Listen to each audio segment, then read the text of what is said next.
Hey everyone, it's Celine, and welcome to the Vegan Stew. This is episode number 16, and this is like the second time I'm doing this because I thought we were live and we weren't. So here we go. Let's see.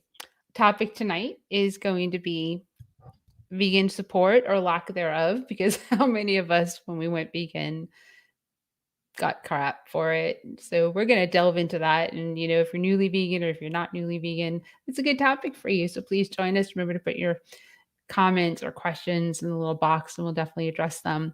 Thank you to Fabulous for being our sponsor this month for Virtual Veg Fest Live and this too. And you can go to virtualvegfest.com to enter a contest to win prize packs from Fabulous, Hodo Foods, Follow Your Heart, TerraSeed, Revolution Gelato, and Cinnaholic. I got them all. Yes. So you do that, enter a wish bond. You can do things like subscribe on YouTube to the Vegan Stew and to Virtual Veg Fest. And you get like some nifty extra points for doing that. You can win one of those really cool prize packs. Let's see. Questions, comments, subscribe, hit the notification button, do all those things. And also go check out Urban Eats, Did You Bring the Hummus, Tilted Planet, Vegan Street, Be Kind, and Plant Powered Studios, because they're all part of the show too. I'm going to bring them on. Here we go. We have Dawn from Urban Eats. We have Kimberly from Did You Bring the Hummus? We have Marla from Vegan Street. We have Sankita, Tilted Planet. And we have Laura from Plant Powered Studios. And here we go. Now, I can't guarantee there's going to be as many fireworks this week, but hey, you'd never know. What are we going to talk about in current events, Marla? Well, I just have two quick stories. The first is that this is just from the last couple of weeks. Last week, there's a new global survey that a chocolate company came up with. They researched, talked to about 3,200 millennials and Zoomers, and 60%, and this is a global survey, 60% said that they expect the brands that they buy from to offer a vegan, or I'm sorry, a plant-based option. So that thing that's interesting to me about that is that a similar research in Western Europe among some of the area that was queried in this one showed in 2020 only 25% was expecting that of the brands they supported. So I thought that was really interesting and cool. And then the second story, real quick, is a new study published in the Journal of Molecular Nutrition and Food Research found that a diet rich in certain plant foods reduces the risk of cognitive impairment and dementia. So those foods tend to be polyphenol-rich foods like apples, blueberries, pomegranates, green tea, cocoa. And anyway, we know that plant-based foods does the whole body good. And that is going to be the Vegan Street meme for tomorrow, probably. So anyway, I just thought that was a nice story. Yeah. Awesome. So, Dawn, you've got something too, right? Right. This is an old story, though. It was 2020, but we shared it in our internal team, so we thought to bring it out. According to BBC, a 2016 Pew Research study from 2016, BBC and Washington Post did a story that said that African Americans are almost three times more likely to be vegan or vegetarian, depending on which study you looked at, which news media you watched. BBC said one thing, you know how it is, not quite the same, but almost three times more likely to be vegan than other overall Americans. And that was an interesting, whereas other Americans are 3%, African Americans 8%. So those are the stats. And that's from 2016. I imagine that number's probably gone up. And I think it's attributed to quite a bit of, some of this vegan influencers that are in the hip hop culture or the community culture. A lot of that is that. And a good number of African Americans come in because of the health disparities, right? So, kind of taking control of food sovereignty, food health, and, food justice. So it's almost like an act of, kind of activism in communities of color. So kind of taking a hold to that. So it's just good news. It's just a matter of, keep getting that vegetation out there, keep vegetating, because that is what makes a difference in the communities of color, and of course, the taste. So can't lead with the animals, although I tried many times to lead with the animal discussion. Doesn't work as well as leading with lasagna at a church function. That works much better. Or chili, and then some good food, and then talking about, saving auntie and grandpa. That seems to be much more, because we lead in all the top chronic diseases by a long shot, even though we're only 13% of the population. So it's really, I'm excited about that. But it's 2020 study. Sorry about that little pop in. Can't get my phone together today. But you're on do not disturb mode, right? No, I'm on airplane mode. I couldn't find do not disturb. We're just about to see what happens. You're here. That's anything happens on the studio, so we can see. So That is true. That's the beauty of being live. Laura, do you have something to share? I really don't, to be honest. Not gonna lie, already this week it's just been a lot of work and no scrolling. So I haven't really had time to catch up on all my interesting vegan news or inventions. Yeah, I have nothing. You know what I tried? You know what I tried in New York City? So we didn't talk about the plant-based world. Potato milk? I tried banana milk. Banana milk. Yes. Banana milk. Okay. Yes. Yes. It's so They had good. a plain one and a strawberry one. And Yes. I thought I was going to like the plain one better because the strawberries, you grew up with quick.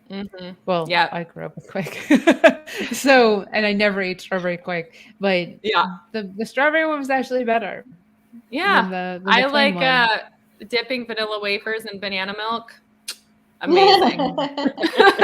Is this prepackaged? Yeah. So who was it that does? I think it's Almond Breeze. That's the one I get that does their own almond milk or their own banana milk. It's called Okay. Moolah, I think. Moolah. Oh, is that the one you had? Yeah, there's a couple different companies that do it, but it's just fun. Like when I was growing up, because we didn't have a whole bunch of money on my cereal, when we didn't have money for soy milk, which was Eden soy back in the day, I would use orange juice on my cereal. And so that was my milk. So, I'm very apt to pretty much try any vegan milk for fun. I can say that apple cider plus granola is very tasty together. It is. Yes. I also love apple cider mimosas. This is definitely I saw an interesting story on the number. Somebody did a video YouTube. I wish I knew his name. There are only 5 almonds in a silk bottle, a silk container of almond milk. Wow. Is anybody heard of that? That there's a lot of emulsifiers and other things like that. Mostly Has water. anybody? Water And emulsifiers and flavoring, but only like 5 almonds. That makes, and I think it was a certain segment. It wasn't the whole container, but it was like a serving. Yeah, and I think some of the different brands have there's one particular brand that has I can't remember the name of it. Has a lot of almond milk in it. Well, plant nuts and of almonds in it, right? No, or the cashew or the hazelnut. There's another brand that has hazelnut. But I just thought about that. That might be Elmhurst. Yeah. Elmhurst, Elmhurst has milk cashew is very specific about the amount, and it leads in the ingredients in the back. It's a really good brand. It's very limited ingredients. Go ahead, Sangeeta. So if you have ever made your own nut milk, you will know that without knowing that the store-bought milk does not have as many nuts in it. And the quality, you just know it, because if you make homemade almond milk, it actually tastes like almonds. Okay. I've made rice milk, but almonds, I think there's a more of a workman's process, and I'm busy working food. I have rice milk has been. Isn't there something you have to do with the almonds, or is cashew something has you have to milk rice them. is very easy. No. You have to milk the almonds. Yes, but there's some kind of. Isn't there? Tell me, Sangeeta, what's the process? Because you just have to soak it. You just have to soak it. If it is cashew, soak it like maybe just 4 hours, and you don't even have to strain it. Just if you started with a cup of cashew, put 4 cups of water and just blend it in a good blender, and that's it. You can Oh. strain it if you really want. Right, the cheesecloth, you can strain it out, yeah, right? With the yeah. cheesecloth. Mhm. Now, almond, you do have to strain it because it's the skin. Mhm. Okay. Okay. But the way I make almond yogurt is instead of straining it, I take the skin out of the almonds after soak them overnight, and take the skin out of each almond, and then blend it and keep all that pulp inside, and then turn it into yogurt. I have a recipe I can share. Oh, please share that one. Please yeah, share that. Yeah, Please that share sounds that. great. Yeah, that's really Yeah. good. Yeah. Mhm. And the other Yeah. thing you can do, like we did over the pandemic, is I bought an almond cow. So it makes it so you don't have to actually milk the almonds. It actually keeps Right. that in Yeah. the pulp is separated, and you use a decent amount of almonds to get a decent amount of milk. I gave up on that because I gave up on trying to figure out how to use the pulp. Yeah, Renew definitely wants you to share your almond Sure. Yeah. yogurt recipe. So yeah, definitely get I that in the will. comments. Thank you. Well, and the Yeah, pulp we is want that. great That's good. for pie crust. That's what Mhm. almond milk pulp is really great for too. Is just pressing it with dates into a pie crust, or a tart, How many or something like that. pies can you eat in a month? It's that would be weekly. I mean, you want to challenge me? No, I don't want to be part of that challenge. You can totally do it. I make cashew milk now because I'm able to use the pulp and put it Right. back into the Vitamix and turn it into more milk. So I have zero waste whatsoever. Mhm. I was dehydrating the almond pulp into flour. So I'd have organic Oh, almond that's flour, good which use. was Mhm. which is awesome. But Mhm. that again is Yeah. time. Yeah. That time thing. The almond cow saves time. The pulp adds time. Yep. But Yeah. I'm it's the so best cheap. milk. I'm so cheap. I'm so cheap. Almond cow. My wallet was like, no, $250. Oh my god. Yeah. Where That's why is- oat The milk amount is of so money easy. I'm yeah, oat milk is saving. easy, right? Oat Mhm. milk I Yeah. made before too. The rice and the oat milk seems Yep. easy. But thanks for Yep. yeah, it's good. Mhm. So, what's everyone's favorite milk brand? Just out of curiosity, like if you had to buy it from the store, what's your go-to? My go-to is cheapy Trader Joe's the non-refrigerated, the kind Yeah. of shelf stable. I Mhm. like the shelf stable unsweetened, unflavored variations because they're $1.99. Yeah. So it's Whole Foods or Trader Joe's. Both of them are pretty cheap. Because I like the shelf stable to keep them for as long as I can. So Yeah. that's what I usually go to if I'm in the store. Yeah. How about you, Helene? What's your Well, go-to? It's only when we travel. So like tomorrow, we'll Mhm. probably pick up some plant-based milk in the store. I'll lean towards Oatly because Mhm. the oat milk Mhm. doesn't Mhm. have oil in it, as Mhm. opposed to the other oat milk brands that do have oil in them. I tried not milk or unmilk, which not milk, right? That's in Nut the milk, fridge yeah. now. Yeah, and the second ingredient is sunflower oil. Mhm. Not a fan. You can kind of taste it even. So I got it for free to try it and to do a review. And I think it's great for cooking. Oh, Pacific Oat Milk Okay. from Yes, that's a good one. And that one's from shelf Richard. stable too. Yep. Mhm. So that's Yeah. kind of where Pacific Oat we only Milk. pretty much do that when we travel. Yeah. Yeah. I've not heard of Pacific. Richard said Pacific. I've never heard of that one. Oh, Is it's that- really good. Yeah. Is it? They have shelf Pacific. stable too, which is really great. Where is it? Yeah. Where is it? Anyway, I think I get mine from Whole Foods, I want to say. Pacific. Okay. Pacific. It may not be $1. It may not be $1.99. It so I is might definitely run. not. I I'm pretty sure it's might not. No way. take a beeline now. I might go that way. Like, 340 oh, That's the yeah. minimum. Like Elmhurst. I love I love Elmhurst. Kimberly. She's like, Price is right over there. Like, this is exactly how much it costs. What do we have for her, Bob? I had Elmhurst free one time, but Elmhurst, I bought it for like 2 or 3, and I was like, I can't afford it, but it's so delicious. But Yeah. nah. Mhm. Yeah. I'm an Oatly fan myself. It really depends on what I'm making too. I have different milks for different cuisines or different things. Like I like the not milk as a coffee creamer, just because it's so thick and flavorful. I don't need a lot of it, and it lasts me like 3 weeks. And I drink a lot of coffee. Oh, If that's anyone funny. knows me well. So Kimberly, how about you? What's your favorite milk? Honestly, my grocery store mostly has Silk, and I like the soy milk, so I get the unsweetened soy milk in the green container. Yeah, that's my Nice. fave. Yeah. Nice. Sangita? I don't like any store bought. She makes hers. That's good. Props. I make my own if I want. And I have actually gone beyond, like, I just think that we don't need milk, Mhm. period, whether it's Mhm. not like vegan or not. So I've very Yeah. rarely, if I feel like eating cereal or whatever, I make my own almond milk. But Yeah. I mean, you can always use orange juice too. yeah. There you go. Mhm. All right, I can't wait I to will hear what try Marlon that. says. I will Yeah. try that. Hey, it's not that bad. It's really not. Yeah. Yeah. Laura's really pushing that orange juice. Yeah. I am. I'm telling you, get that vitamin C. No, myself, I've never been a big milk person. So Mhm. my guys in the house do, have cereal every morning. So I go the cheap route, like Dawn, just get the almond milk. And well, one thing I was going to mention, first of all, is instead of needing to take the skins off the almonds, if you make it from home, you could also buy slivered or, when you buy almonds. The raw, right? But is it raw? The raw slivered, right? They have the Right. raw You can Yeah, always raw, get that yeah. without that. And then the other thing I was going to mention is just Elmhurst Dairy was mentioned before. Just a really quick little tidbit about them is they were an old time actual dairy. I don't know, 80, 100 years old. And they saw the writing on the wall and transitioned everything to plant-based when the new generation took over. So I thought that was a feel-good That's story. pretty cool. No, that's a good reason to support them. That they did 100. They went 100. Mhm. Yeah, that's And it's They really have, they have a reasonable. pistachio milk that's like Yeah. amazing. Mm. Yeah. Yeah. I And they're also coming out like with chocolate, macadamia too.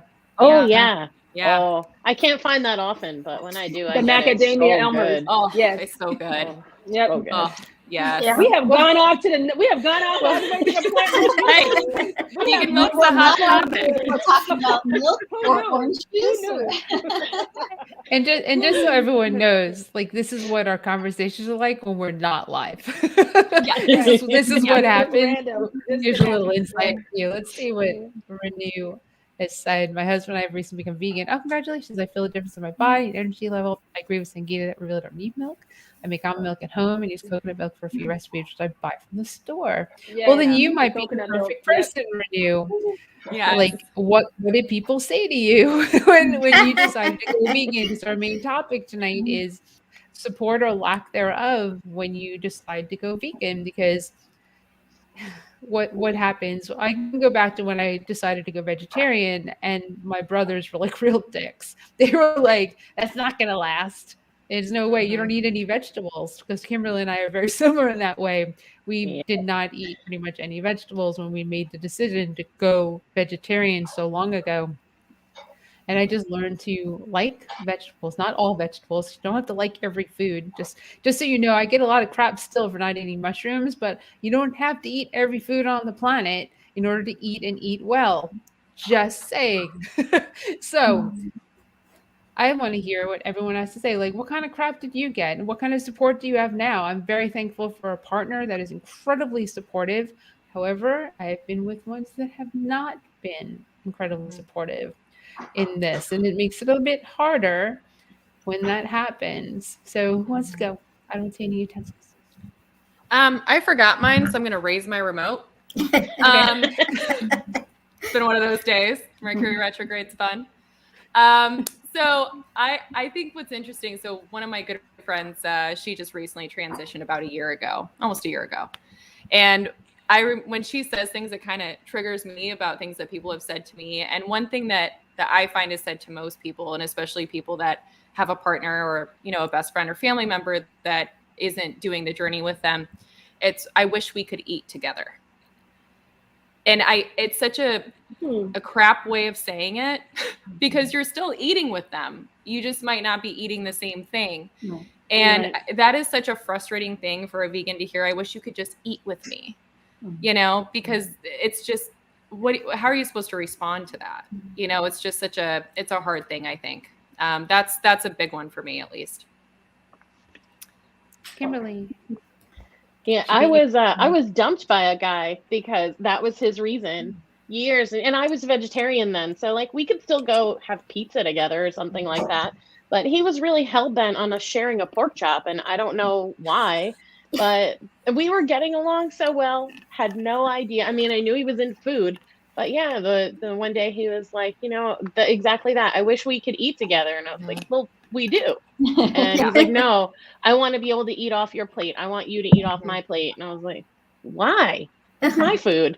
I don't want like, people doing that anyway. Yeah. He's like, no, Especially now. That's it. Yeah, exactly. Yep, that's how he ended it. It's so weird. Wow. Yeah. Well, good riddance sounds like. Yeah, exactly. Well, she's happily married now, so everything's good. I see Dawn. Yeah. So so the eating together thing. When Anthony, my husband and I first did the first 2-month run, where we tried it, there was no health scare, and it was just like, let me try this after seeing one of the documentaries. He wasn't. I mean, he did when I made it, and I've cooked all the time because that's what I do in the business. But he was like, I'm not going to do this vegan thing. I'll try it for 30 days, but I don't really want to do this. It didn't bother me. It actually didn't. And of course, we had the 2 kids in the house, the blended family. So it was like everybody ate what I cooked. I have a little bell and everything, like the Alice Bell. You all know this. And with the Mel's Diner bell. But after the time, it didn't. I guess it didn't really matter because I would have had to have. I didn't have a good enough why, so that time didn't take. When it took, and I had a good enough why to make it permanent, and it was an immediate thing, and it didn't really matter. But we you can eat with, like Kimberly said and what Laura said, you can eat with vegan. I eat all the time with people who aren't vegan, but they don't invite you over to their house. It's funny, you can only go out to eat with them. I don't get invited out to people's houses anymore. I feel like they think I'm going to judge them, even though I've shown that I'm not over these years now. I think at first I was very staunch. You can only imagine how I was initially. So I'm really calm now, if you can believe that.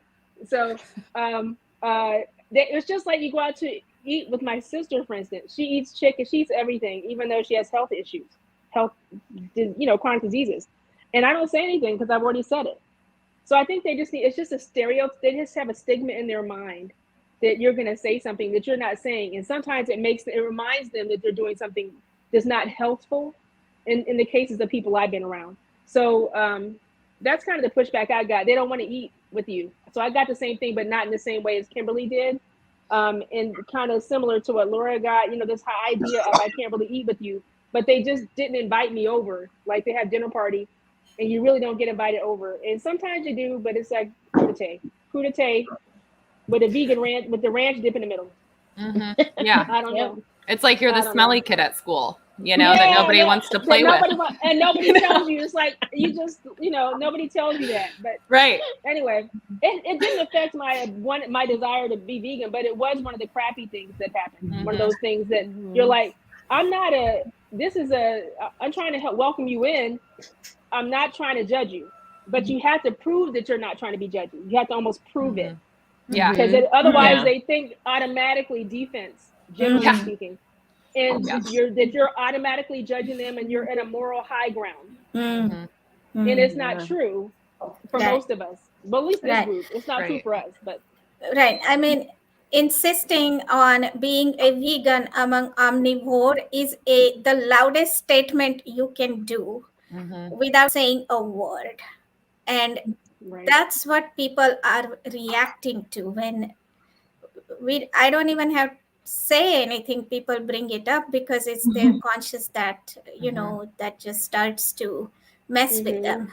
Right. Yeah. Or they'll ask, like, how many times have you been asked, is it okay if I eat this in front of you? Yeah, that's so many times. Yeah, well, like, yeah, you're good. I used to say no. But I used to say no. I used to say no. You can't eat that. I don't want to be around. You can eat that. Yeah. When I had the kids in the house, they couldn't even bring. There's no animal allowed in my house even now. Like you can't bring your Taco Bell ground beef into my house. You can eat out in the car or something, but you can't eat it in my house. Now we can go out to eat, but if I'm at your house, I don't have those rules. Right.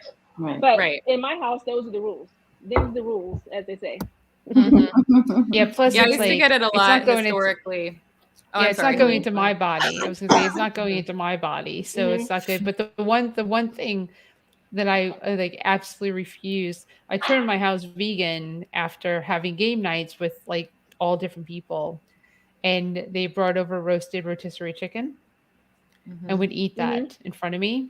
And then then my house went 100% vegan for anybody coming over, because one of the most disgusting things on the planet is watching somebody eat a rotisserie chicken. Yeah. I would agree with that. It's so repulsive that I was like, that is, I mean, I'm normally like fine with people eating what they're eating. And obviously at a table, I can ignore you. I have a very, very good ignore button. But if you're like right in front of me and you're like slobbering and the juice, it's like getting all over everything. It's on your arms. I mean, really, right? Yeah. On your arms? You're so the juice is dripping down their arms because you use your fingers to eat it. I mean, Yeah, they're it's like just tearing pieces off. Oh. I love where Marla bones in your Who are mouth, these and I'm like, people? you have I a don't know bone these in your people. mouth. Yeah. No, the worst is watching somebody eat bone marrow. I think that is the worst thing I've ever seen somebody eat. That's Is just spooning out bone marrow. disgusting. And I used to see it in Chicago all the time. One of my friends worked at a restaurant in Wicker Park, and they served it there, and I would go there and get a cocktail and kind of wait for her to get off of work. And it's just, they love it. It's just one of the most repulsive things. I mean, I can't imagine living in like the UK. Imagine the crap they eat over there. Right. I mean, haggis. Or Asia. My God, we're pretty fortunate to have rotisserie chicken and ribs compared to that. But they eat better vegan. They eat they're cleaner, That is true. But they're cleaner vegans than us, and even Oh, their yeah. junky junk food is better than ours. There's some of the preservatives, this crap we have in our stuff on the shelf. They run for the hills. They're like, what is wrong with the American diet? The sad, the sad, food is sad made diet. differently, and they're It more is. Yeah, it's a environmentally little- conscious as well. Yes, they are. So Yeah. gross on the haggis, but then of course they're better. Gross on the tomato meat. stuff. Yeah, the meat stuff is weird. Let's Yeah. go to Marla. Marla, I saw. Well, it. I was just going to say, I think there is a lot of that kind of that really disgusting, as as Laura was saying, that like snout to tail movement, nasty, like eating the offal, OFFAL, I'm not sure how to pronounce it, and just like the various ligaments and but for myself, excuse me, I'm gonna go vomit for a minute. But Right? Sorry.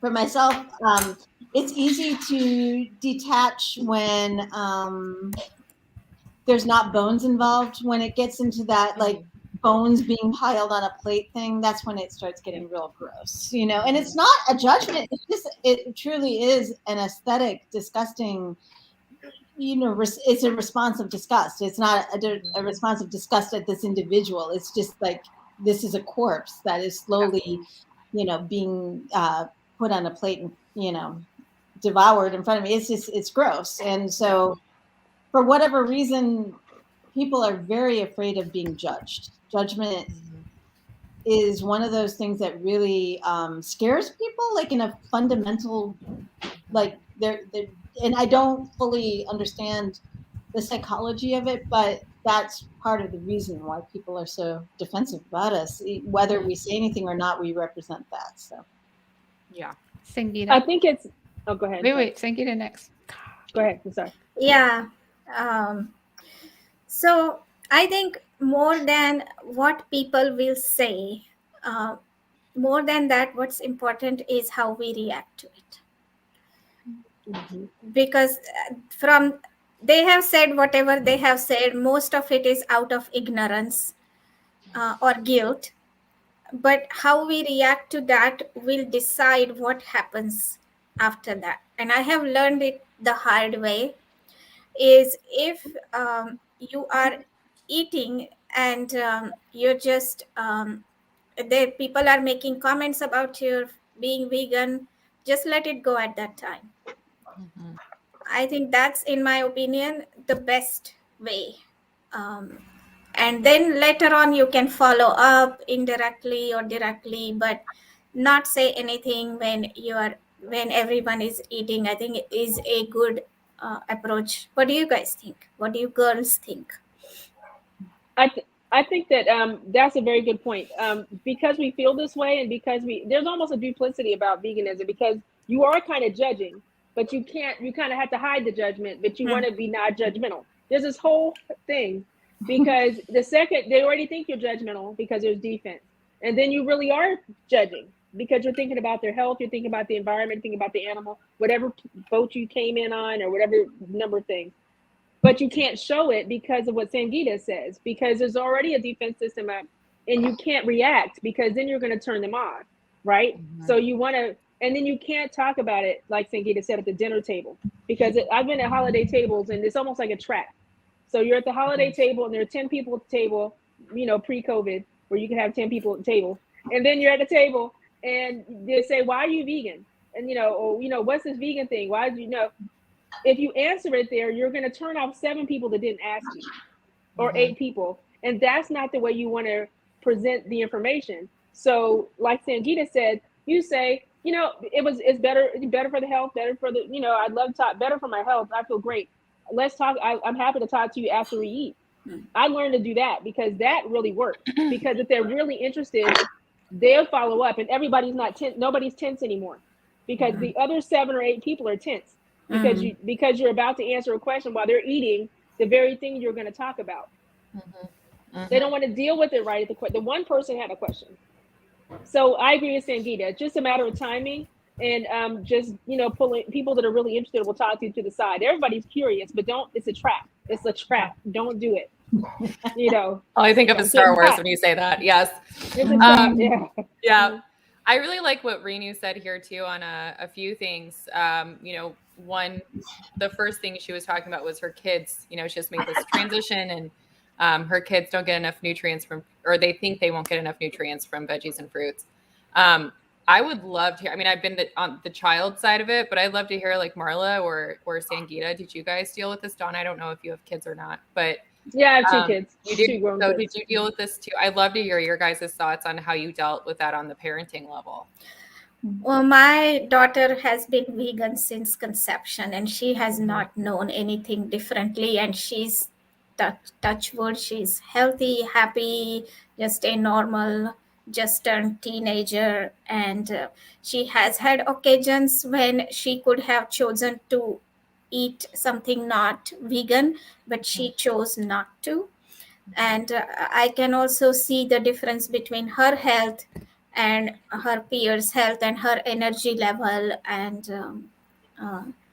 you know, how she has the stamina. She can just go on and on and on, hiking or playing, and when sometimes her friends will get tired, but she can go on. So I have not had to deal with those issues just because she's been always vegan. Right. And Marla?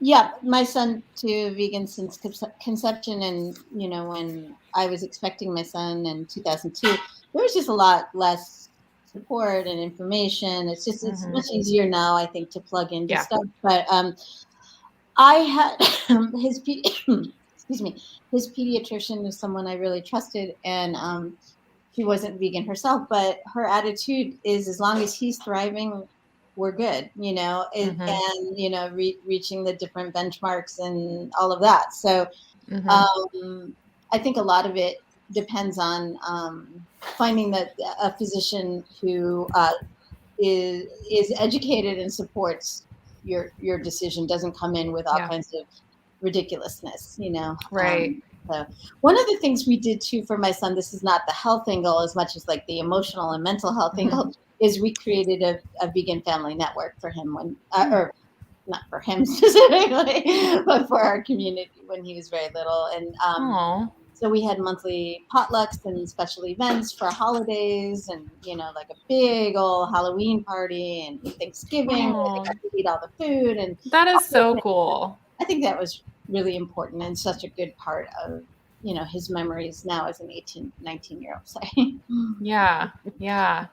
Dawn, how about you? Any advice? I have a 19 and a 26-year-old, right? So we have a blended Anthony. We brought one, each of us brought one to the table. So 19-year-old is an environmental studies major and is a sophomore in school. She eats vegan here, but of course I wasn't vegan when they were, you know, we've been married 12 years, going on 13. So I wasn't vegan the whole time. My daughter, the 26-year-old, was a USTA and a Division I collegiate tennis athlete. So I was feeding her cheese sticks and boiled eggs. I hear somebody's vacuum. Somebody's going to town. I know, I hear that too. House is clean. That house is clean. But anyway, she ate boiled eggs and those kind of things, and I was feeding that to her because, of course, in my mind, protein tennis tournaments are very long, very grueling, and it's a very. But she, so now, when she was going off to college, now I'm vegan, and she was now in school and in full athletics. I mean, on scholarship. So she's vegetarian now. My 26-year-old, and the 19-year-old is vegan at home and vegetarian most of the other time. So I mean, I just didn't get a chance to really settle that all in. They understand. They've seen What the Health. They've seen Forks Over Knives. They've been provided numerous websites. They both taught to Dr. Mills a one-on-one. In Baxter Montgomery. My daughter's super stubborn, is 26, and my bonus daughter, is really, she's not ready, but she's in it. She'll get there. I think she'll get there. My daughter, she may or may not get there. I don't know. She has all. If you don't get it from Dr. Mills and Baxter Montgomery and these folks, and What the Health and Forks Over Knives and Game Changer, there's nothing I can say to you. But then when they're home, they eat all my vegan food. They love it. They said if I was there here all the time, they do it. But so it's been an interesting journey because they weren't from birth. We all ate animals at that time. That's interesting. That's really important. Yeah, Laura, that was a great question. I want to touch on something that Renew said in regards to that. Do this one. She feels left out when to go to friends' place. They have to make some efforts and to add something on the table for us. They feel bad if there's not much food for us. Well, let me just explain one thing. If they invited you over to their house, they also invited you to make food for you. Because if they know you're vegan and they invited you over, they didn't just invite you over for company and just provide food for everybody else. Then they either give suggestions. I always bring something just because I want to be able to eat something just in case. And everyone else eats it too, except for like those people that you see something labeled vegan. They're like, oh, this looks great. Oh, wow, look at that. Is this like mac and cheese? Oh, Helene made it. Oh, I'm not eating that. It's vegan. Right. That's the other that's the other side of the problem when it comes to like, oh, this looks amazing. Oh, it's vegan. I'm not trying that. Yeah. It's everything in this dish is something that you probably eat. But what's wrong with you? But if people invite you over to their house, then it's their responsibility to make food that you can eat and not just bread and salad that happens to be part of the meal that they've prepared for the rest of the guests that are coming. That is a really big problem because it really pisses me off because then I'd rather not be invited. If you're not going to you made the effort for the meat eaters, but you're not going to make the effort for the vegan. I don't know if so I'm opposite on that one. I'm happy. So you rarely get invited over. At least Anthony and I rarely get invited. So when I get the invite, of course they know I'm going to bring some farro salad, something. I'm going to bring something. And it's my chance to introduce another opportunity to take a swipe at the vegan taste bud, right? And they're only going to have. I already know what they're going to have. I already ate before I got there. I want to be there so that I might have impact. Yeah. They invited me because we get so few invites now. I mean, to come to someone else's home, this is like score. I'm like, woohoo! This is because and I don't care what they make me. They can make me a salad. Because I'm going to be like, thank you. And let me let you try this this chickpea nacho tuna salad. Let me let you try this thing with some crusty bread. You have some crusty bread? Then get them engaged and involved. It's almost an opportunity. I'd rather them not make it because it gives me a chance to get in the kitchen with them sometimes if it's girls, right? And then we can jump in the kitchen. Yeah. I always bring food too. They still should make food for you. I'm not going to step away from that. They make the salad. No, they should make the same effort they make for the meat eaters. It doesn't have to be like extreme, but if they're going to invite you over, it's a good opportunity to have the conversation ahead of time of, well, I'm happy to make something. And they ask the questions, well, what can I make you? Because if they are good people, good friends of yours, they want to make you something and you can help educate them on what they can do ahead of time in order to be able to prepare it. Here's some recipes, here's some suggestions, here's some groceries you can buy if that's whatever it is. You can start that conversation. But I mean, I have family that would invite me over and literally feed me bread and lettuce. And I'm like, why did you invite me over? They don't anymore. Because they wanted to see you. They wanted to see you. Well, don't invite me for a meal then. Invite me just to come over at 3 p.m. when I've already eaten. And don't say come over for dinner and then literally not prepare a single thing for me. Because That's not inviting me to dinner. That's an afterthought. And there's one thing that I don't want to be in anyone's life is an afterthought. The respect, as Susan said, the respect has to be there. Otherwise, the message is great for veganism, but it's not great enough that I'm going to let you disrespect me by inviting me over to your house and literally having me be an afterthought. I don't consider it. So as a chef and someone who makes food all the time and has a cookbook author, everyone feels like my food's going to be better than theirs, and they feel intimidated. It's very intimidating for them. So this is not a joke. Literally, they only want to make edamame salad because it's in my book. So they're like, and they're not going to. So they want to taste I sell food. I have a cookbook. So maybe it's different because of those aspects for you than I. But when I know that there's an intimidation factor, even though it's false, it's just like the idea that I'm judging your plate. I'm not. But the idea is the effort. I understand. But I understand why people don't cook. They feel they're like, it's not, is it good? How is it? Did I do it right? It's intimidating. It's intimidating for people that don't cook vegan. Yeah. Yeah, it is. And then I do it for a living. And then I sell books. Right. I go and talk about it all the time, and I do it online. They're like, I can't do it like her. And they don't want, so that's been my experience. But it's different for you, Helene, because you're not doing that particular, you're doing Veg Fest. So they know you have a high palate. Here's another thing for you. You do Veg Fest. They know that you tasted every single type and variation of vegan cuisine. So the bar is high. So they're probably in this mindset of theirs. In many cases, maybe just food for thought. It may be judgment that they're judging. They're feeling like they're not going to meet the bar. Yeah. I would invite you over all the time. If I had a friend that was a cookbook author of the food, of any food, mind you, of a cookbook author and cooks for a living, you'd be invited always, because I'd be like, oh, I know she's going to cook. So how much are you going to cook? Can you bring more than just one dish? Because then I can make less. Yeah.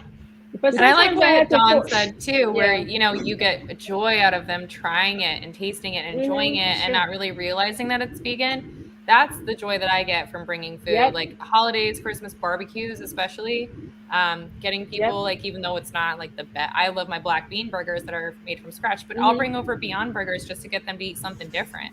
That one change is okay. So I get really excited about that too. Like, vegan potato salad, vegan macaroni salad, all the stuff that they don't normally have. Or like, I made a seitan turkey for Thanksgiving. How many people get to have that? Not very often, but it's good. And it's not the tofurkey from 92. It's come a long way. It's very exciting where we are. And I'm with you, Dawn. I love to see I get a lot of pleasure out of watching people eat my vegan food and enjoy it. And that it's all gone by the end of the night. Right. But do you have any chill at all? Do you have any chill when they're eating your food, or do you like stare at them? Oh, I totally stare at them. I'm totally like creepy. I'm like you. You're creepy? You're trolling? Oh, no, I don't. I'm so arrogant and so sad. I'm like, I know it's smashed. So I know you're going to come over here and you're going to cut me out. I'm so like, my mind is blown. I'm like, I know you're going to fall out. And they're like, oh my God. And I'm expecting that. I just don't even look because I already know. I know. Oh my God, how did you do this? I'm like, well, see, I'm like that even with my son who's vegan since birth. It's like before he eats his dinner, I'm like, how is it?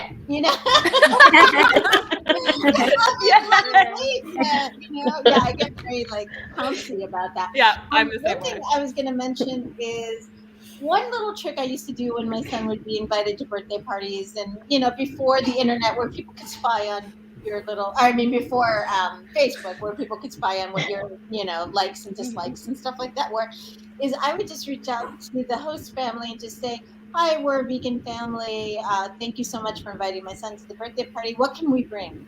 And it would just be very straightforward, and so I would make sure that he had his own cake, piece of cake, not a whole cake, but the cake is a big deal. It's a super big deal. The cake is a big deal. Yeah, right, I agree. Or a cupcake. Yeah. And so like what I would ask too is like, what are you serving the other, what are you planning to serve? And so if it was like hot dogs or burgers or whatever, I'd make the same version for Justice, and then they would plate it in the kitchen and bring it out, so it just was very seamless, but anyway, I think that the same kind of approach could apply to regular grown-up stuff. Is just reach out and say, hey, what can I bring? We're vegan, so I'd love to Yeah. I do the exact same thing with my daughter also. Now most of our friends know we are vegan, so usually if they invite her, they would have a vegan cake, but if not, they will tell me to send her with a cupcake or something, and Right. I'm happy to do that. Right. Another challenge is I don't trust them. Sometimes not Right. them, because they may put something. Either two things have happened. Two Yeah. experiences. You might not get that is yogurt. That's not you. You don't even know there's vegan yogurt or vegan sour cream. What did you put in there? And when I ask the question now, I'm almost leaning offensive. So I'm very funky about my vegan food. And then if it doesn't taste, if you can't cook regular food, and then you're cooking me this somewhat bland, and then you're cooking me vegan food, I know it's gonna. You didn't put any seasoning on here, girl. So, and then I had to eat it, and Yeah. and I'm like, you know how you like, and then they're trolling me like, do you like it? And I'm like, So good. Like, no, I don't like it, but I can't tell them because they went out of the way. So I'd rather them let me play, have fun with them, and then because if you make it nasty, my face is I'm not good at the thing. You're not a poker. No. I can't play poker. Me? Yeah. I did not pick up on that at all, Dawn. I did not. No, I'm an actress. You and Laura are the two non-poker faces. Big time. It's so true. I cannot hide my expression. Yeah. So I can't. So don't make me fool. I just try not. Don't do it. Just let me. Yeah. Thank you for inviting me. Oh, Yeah. Nice try. What? What did you make me? Oh, Yeah, thanks for the Morningstar Farms. Which up until recently was a vegan. Yeah. Yeah. And then you have to look. Then I'm like, what did you use? What kind of scramble? Oh, you used that one. And I know it's not vegan. I'm not gonna eat it. See, then I'm asking too many questions. I don't have time. I get nervous about the utensils. Like, let's say they're making mashed potatoes for the meat eaters, and they're also going to make mashed potatoes for me. And without thinking, maybe they stir the same spoon with the same spoon, or whatever meat dish they're making. For and then me, it's the grill. Yeah, the grill's a big too. problem. A grill out. I mean, I bring my own grill mat to barbecue. I do. I bring my own grill mat, and I'm like, life here's of the this, party. and here's this. Have fun. Yeah, this is why they think we're moral high ground. This is why they go, oh no, don't invite the vegans. Oh, I was going to say, I didn't get invited to You're places. doing too much. I just bring the food in a container already, so it's not feeling funny. Right. Because like, I don't want you to feel. I'll bring the Beyond sausage and peppers, and I'll grill up the peppers and onions, and then bring the pretzel. This is very. Not healthy. Well, it's not. It's better than the animal, but it's very oily. But you bring that, and that is so unctuous, and people love that. And then you put the peppers and onions, and you put the sausage, so you're ready, and you have the 3 containers. They get all excited. You don't get to have it. The problem is you can't eat it. You wanted to have 2, and you only get a half of one. Yeah, for sure. I mean, people love it, and like we had my son's school over for back to school, and we had they were new at the time, Beyond Burgers and Beyond Sausages, and people just ate and ate and ate and ate. So when I'm hoping to have a block party this year, and they know that we're vegan, I think, on our block, because we have a big inflatable turkey every Thanksgiving that says "Don't eat me." So I'm guessing that I guess they know. But I need to see that. my thought is they will, like, I'm not going to go there with pinto bean burger or whatever. This is a community. They're going to try the Beyond, and they'll love it. So that's why I love that option, is because I know that people will eat that, and it's basically the same. That's 201, 301, or level 3 or 4 for it's not level 1, depending on who it is. You may have someone that will do it, and be okay and interested. But when I take people, for instance, to a restaurant when they're not vegan, and I don't take them straight to Oh My Soul. I would, but Oh My Soul has more diversity. I'm in Charlotte. but I don't take it to a restaurant that has something very minimalistic vegan. Right. I take it somewhere that like has a lot Sanctuary of Bistro? flavor, Kind of like, indulgent and rich. something that Yeah. has a little bit indulgent, so that they get to indulge and they realize Absolutely. that it doesn't feel so omitting. Right, Yeah. Right. Mhm. So, but that's not. Then I'll explain to them that the lifestyle can be very healthy, and that this may not be the healthiest approach. But this is definitely look at you're not going to miss anything that you have. We can do it all. Mm-hmm. It's a So- transitional food, a stepping stone. Yeah. Yeah, Transitional it's the food. gateway Yeah. drug to veganism is Mhm. food. So I mean, I let's didn't transition. jump- Let's transition away from food because we could talk about food forever. And just something all we like talk when about. somebody turns vegan and they hear things like, well, plants feel pain. Mm-hmm. You I heard know, that the other day. so had I mean even now, I don't even dignify it with a response because like what you're Yeah. like a moron when you say that. So, Mhm. but what do you say? They don't I have a saw- central nervous Yeah, system. exactly. Right. Yeah. Yeah. They're not sentient. Well, I don't even go there. I say that it's not about them, it's about you. Do Mhm. you, when you see a apple on a tree, don't you want to get it and eat it right there? But if you see a chicken, do you feel like chasing it and twisting Taking a its bite. neck and taking a bite out of that? You know, it doesn't matter whether, let's assume that plants have life, and plants have life, not assume, but let's assume that they even have feelings. But is that something that affects you? We want to be connected to ourselves, to our own mind and body. That's how I respond. Mhm. Mhm. So I saw it on the YouTube. Something I saw on YouTube, and then I heard it the other day. So when I was in college, I was vegan for a month. Now I wasn't. I was vegetarian because I ate the eggs, right? And someone told me plants have feelings. This is like 2 months in college, a million years ago, and I went with that. I was like, you know what, you're right. I mean, then I went and got something gross like McDonald's at the time, because I was like, you're absolutely right, and I just blew 2 months off like immediately, and I was only vegetarian.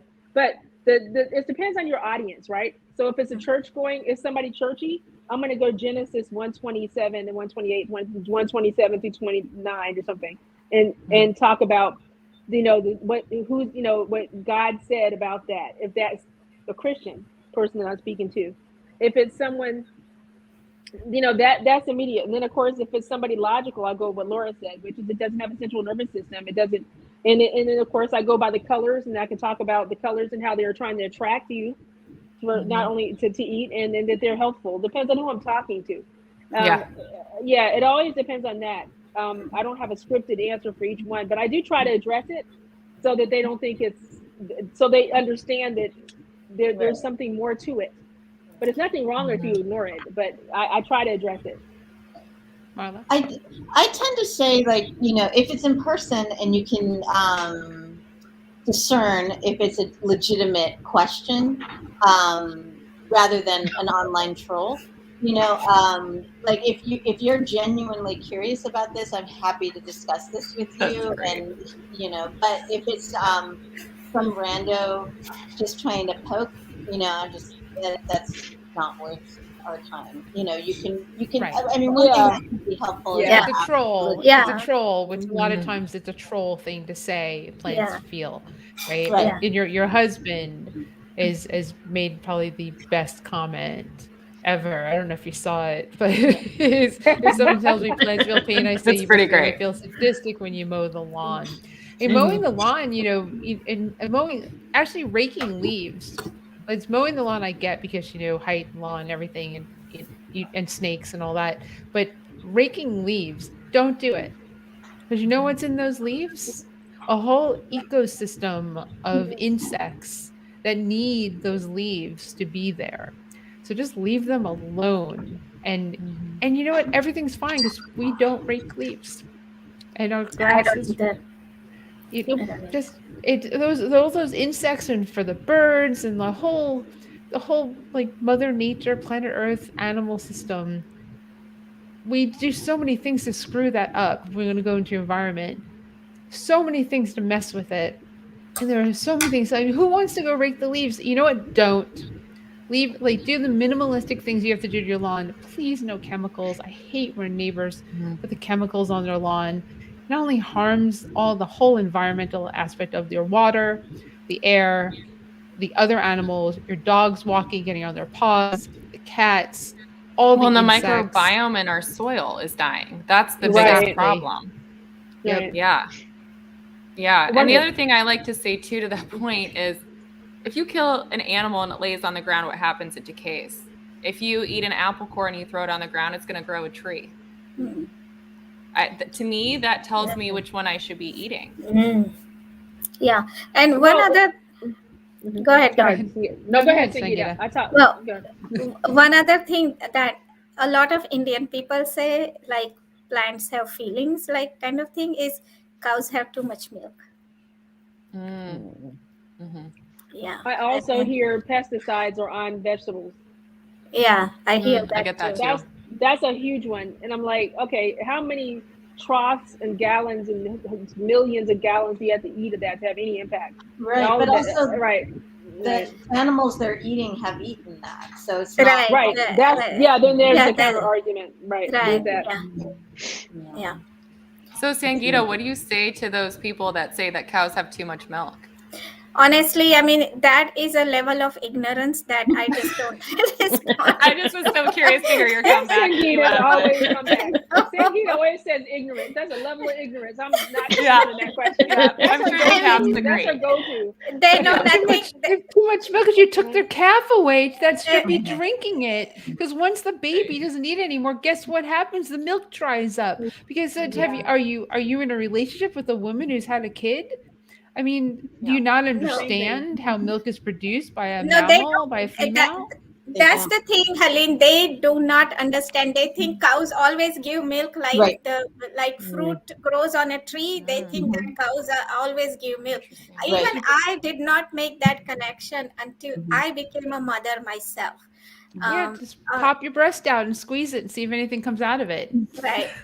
It's not Any that given kind point. of show, Colleen. I was just going to say that what Sangeeta brings up is a really important point as to why it's important for us to be educated on these different matters. So I didn't grow up in farm country. You know, I grew up in the suburbs of Chicago, so I didn't have like cows walking around me. People often will comment on Vegan Street's posts, like from the dairy industry, if we don't milk them, their udders will explode. You know, if you don't know any better, as I didn't the first time I was challenged on being vegan as a new vegan at like age 26 or whatever by someone who quote unquote came from farm country that cows naturally produce milk. You know, thankfully I had the time and the energy and the resources to interrogate that better, but at the time I just kind of took her I didn't know, you know, but that's why it's important to do this research, you know. Oh yeah. And then we'll go another step is with fish. The fish don't feel pain. Fish don't have vocal cords. Because if they did, they would scream. And they will die anyways. That's another. Well, I mean, if Kurt Cobain says it's true, it must be, right? Fish do have a central nervous system, Yes, they unlike do. plants, and they do Yes. feel pain. They just can't verbalize it because they don't have vocal cords. So as much as you think that fish is like I don't feel so badly about that. Well, there's a whole environmental factor with that too, with doing fish and taking them from the ocean, and what's in that fish, the mercury that you're putting into your bodies when you eat it, and depleting our oceans and the dead zones. There's just, and how they fish and how they get the fish and how the dolphins and the sea turtles all end up in there. And of course, you know, industries like to make the most money. And in the fish industry, when they take in that excess and that they can't farm or sell, you know who eats that? You know who eats all the stuff that they can't actually sell? They feed it to cows. They sell it to that industry. So your vegetarian cows are eating fish, and that is that's I guess But plants feel pain, right? They're convinced Right, of that. Poor vegetarian I mean- cows eating fish. Well, I just feel that it's just why that's why it's so important that when we become vegan, we need to go and really go to PCRM.org, nutritionfacts.org, Plant-Based Nation, watch these films and documentaries, and then go get some books and get some facts and data, because we become that vegetator for everyone we interface with, even if it's one-on-one or in small group. And when we don't have this information, that it's important for us to change our behaviors, food behavior and lifestyle behavior, but it's important for us to educate ourselves so that we can answer those questions, because no matter what, we're always the teacher. And if we don't have the information, it's lost to the people may or may not get it. So we just have to be careful about always educating ourselves. Yep. Yeah, initially I used to bring those pamphlets with me everywhere I went. And if someone says your daughter's not going to get enough calcium, I'll just hand the pamphlet. That's amazing. Yes. Yeah. Oh, Yeah, great. PCRM has those wonderful pamphlets. PCRM has those wonderful page things where they'll give it to you. It's free. They'll give you It's those free, pamphlets yeah. and things. Yep. Yeah. We have next door to me is the house full of those pamphlets. Again, I'm And not then- kidding. And then actually, what is this? The vegan African American vegan starter guide. Yep. Farm Sanctuary Prince, these you can have. They're free. Like, and they give you. So there's just so many things. It's not mine. That's Tracy McGuirter. But anyway, there's just so much information out there. We just need to know it or give it out, like Sangeeta said. Yep. Have it with us. And what's incredible is, there's all these resources that Dawn said, but each and every one of us is a resource for anyone that's watching. And you can reach out to any of us on any of our platforms, and I promise you that we will help you. We will not push you away. we want to be there. And if you have obviously any questions, or you're too shy to write them in the comments, you don't want us to address you, whatever that is, please do, because we know the struggle. We know the BS that you can run into. We know that people can be mean, and we know there's a ton of support as well. There's a ton of support out there, and now more than ever. So, and that's a great thing. So, ladies, anyone else have anything to say? Just Find want to your add, I tribe. also love the Okay. the comment of if we don't eat animals, they're going to overpopulate the earth. That's also one of my favorites. Yes. I wanted to bring that up last week for rebuttal, but we got off topic, obviously. But that's my personal favorite, is that they're gonna overrun us. And which I wouldn't think that is be a hilarious. great thing for the planet? Wouldn't it? It really would. Oh, It really would. oh no, not really, but yes. I mean, But we it's are- just so we are stupid. 'Cause not It's the- like, how many It is animals stupid. do we have right now just so you can eat them? So if Right. they're in their natural habitat, you think somehow it's going to be more than factory farming? That makes no sense.